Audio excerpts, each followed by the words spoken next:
population du 6e arrondissement, chers compatriotes, dans son discours d'investiture du 3 mai dernier, le président de la République, chef de l'État, son Excellence Brice Clotaire Oligui Nguema, a réaffirmé son engagement à faire enfin de la décentralisation une réalité dans notre pays pour accélérer le processus de développement national.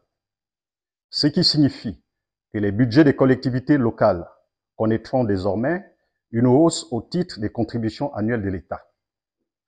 La gestion de ces ressources exige à la tête de nos communes et départements les hommes et femmes d'expérience, élus sur la base d'un projet de développement.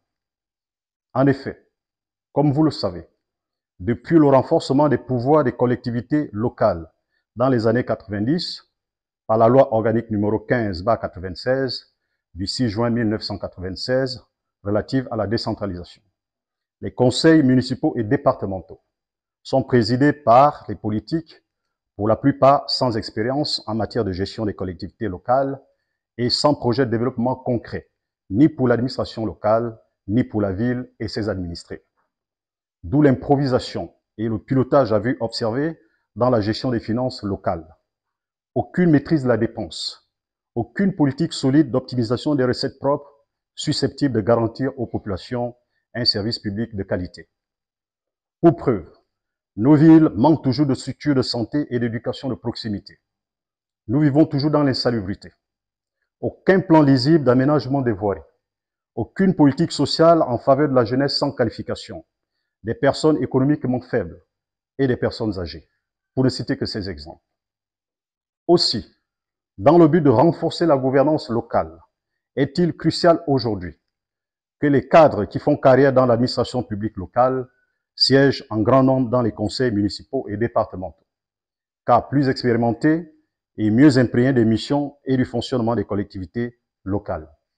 C'est pourquoi, réunis au sein du cadre de réflexion municipale, les agents municipaux de la mairie de Libreville ont décidé de prendre une part active aux élections municipales du 27 septembre prochain. Membre de la coordination de la dite plateforme et en service à la mairie de Libreville depuis 2003, j'ai pris la décision, Guy Olomo Essono, de conduire la liste des agents municipaux du 6e arrondissement de la commune de Libreville. Au nom de mes collègues colistiers, je lance un appel pressant à tous nos collègues agents municipaux, résidant ou non dans le 6e arrondissement, pour une mobilisation monstre autour de cette liste. J'invite également toutes les populations du 6e arrondissement, les parents, amis et connaissances, qui ont compris que nous venons d'entrer dans une nouvelle ère politique et qu'il faut à la tête de notre mairie de nouveaux dirigeants capables de rétablir la justice sociale dans notre arrondissement, à soutenir massivement ma candidature. Votre seule voie est un pas vers le développement de notre cité. Je vous remercie.